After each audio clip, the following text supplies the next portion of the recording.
Hi friends, welcome to daily job notification Tamil channel. நாம இன்னைக்கு இந்த வீடியோவில் என்ன பார்க்க போகிறோம்னா, ஆர்பிஎஃப் கான்ஸ்டபிள் எக்ஸாமுக்கான ரிசல்ட் வந்து பப்ளிஷ் ஆயிருக்கு. அதுக்கான டீட்டெயில்ஸ் தான் நம்ம பார்க்க போகிறோம். அதில் வந்து பார்த்தீங்கன்னா, ஆர்பிஎஃப் கான்ஸ்டபிள் எக்ஸாம் வந்து எப்போ நடந்துச்சுன்னா, ஜனவரி மாதம் வந்து நடந்துச்சு. உங்களுக்கான ரிசல்ட் வந்து ஷார்ட் லிஸ்ட் பண்ணி அடுத்த பிஇடி டெஸ்ட்டுக்கான ஷார்ட் லிஸ்ட் பண்ணி உங்களுக்கான ரிசல்ட் வந்து விட்டுருக்காங்க. அதுக்கு நீங்கள் செக் பண்ணணும்னா ஆர்பிஎஃப்கான அஃபீஷியல் வெப்சைட் வந்து போகணும். அந்த அஃபீஷியல் வெப்சைட்டோட லிங்க்கு நான் இந்த வீடியோ கீழே கொடுத்துருக்கிறேன். நீங்கள் அதை கிளிக் பண்ணி டேரெக்டாக போய்க்கலாம். அதில் வந்து பார்த்தீங்கன்னா, மொத்தம் 2 விதமாக கொடுத்துருக்காங்க. ஒன்று வந்து பார்த்தீங்கன்னா, குரூப் இக்கான ரிசல்ட் வந்து கொடுத்துருக்காங்க. 2வது கொடுத்துருக்காங்க. அதுதான் நமக்கு குரூப் ஏக்கான ரிசல்ட்டு.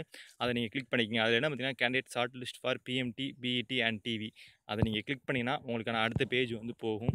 அதில் உங்களுக்கு நிறையா இது கொடுத்துருக்குறாங்க. அது நமக்கு தேவையில்லை. குரூப் ஏ, குரூப் பின்னு கொடுத்துருக்காங்க.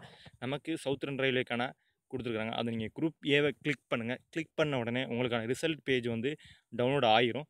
அந்த டவுன்லோட் நோட்டிஃபிகேஷன் வந்து உங்களோட டீட்டெயில்ஸ் எல்லாமே கொடுத்துருக்குறாங்க. இதில் கொடுத்துருக்குறாங்க உங்களுக்கான ஷார்ட் லிஸ்ட்டு. அதில் வந்து பார்த்தீங்கன்னா, உங்களுக்கான ரோல் நம்பர், உங்களோட நேம் வந்து அதில் வந்து கொடுத்துருக்குறாங்க. அதில் வந்து பார்த்தீங்கன்னா, அந்த ரோல் நம்பர் வந்து நீங்கள் எப்படி செக் பண்ணணும் பார்த்தீங்கன்னா, உங்களோட ஹால் டிக்கெட்டில் வந்து கொடுத்துருப்பாங்க ரோல் நம்பரு. அதன்படி நீங்கள் வந்து செக் பண்ணிக்கலாம். உங்களுக்கான டென்டேட்டிவ் பிஇடி டேட் வந்து எப்போ கொடுத்துருக்காங்க பார்த்தீங்கன்னா, ஃபர்ஸ்ட் வீக் ஆஃப் ஏப்ரலில் வந்து கொடுத்துருக்குறாங்க. ஸோ இன்னும் ஒரு 20 நாள் தான் இருக்குது. அதுக்கு வந்து ரெடி ஆகிக்கிங்க. ஆல்ரெடி நீங்கள் வந்து எனக்கு வந்து எக்ஸாமில் வந்து பாஸ் ஆயிடுவேன் அப்படின்னு சொல்லி இருக்கிறவங்க ரெடி பண்ணியிருப்பீங்க ஆல்ரெடி. ஸோ இன்னும் கொஞ்சம் ஹார்ட் ஒர்க் பண்ணுங்கள். ஹார்ட் ஒர்க் பண்ணால் இதுக்கு வந்து கிடைக்கலாம். இது வந்து பார்த்தீங்கன்னா 1:9 ரேஷியோவில் வந்து எடுத்துக்கிறாங்க. மார்க் வந்து ஆனால் டிக்ளேர் பண்ணலை. மார்க் டிக்ளேர் பண்ணாமல் உங்களுக்கான ரிசல்ட் மட்டும் ஷார்ட் லிஸ்ட் பண்ணி அனுப்பியிருக்காங்க. யாரெல்லாம் செலக்ட் ஆகிருக்காங்களோ அந்த லிஸ்ட் மட்டும் தான் கொடுத்துருக்குறாங்க. ஸோ இதில் வந்து உங்களோட நம்பர் இருக்கான்னு செக் பண்ணிக்கங்க. இது வந்து பார்த்தீங்கன்னா, உங்கள் ஆர்பிஎஃப் கான்ஸ்டபிள் எக்ஸாம் உங்கள் ஃப்ரெண்ட்ஸ் யாராவது எழுதியிருந்தாங்கன்னா அவங்களுக்கு இந்த வீடியோவை ஷேர் பண்ணுங்கள்.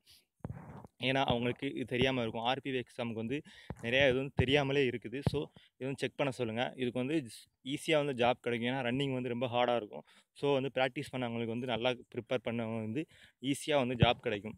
மேலும் இது போல் ஜாப் தகவலுக்கு நம்ம சேனலை மறக்காமல் சப்ஸ்கிரைப் பண்ணிக்கங்க. இந்த வீடியோ பிடிச்சிருந்துச்சுன்னா லைக் பண்ணுங்கள். உங்கள் ஃப்ரெண்ட்ஸுக்கும் ஷேர் பண்ணுங்கள். நன்றி, வணக்கம்.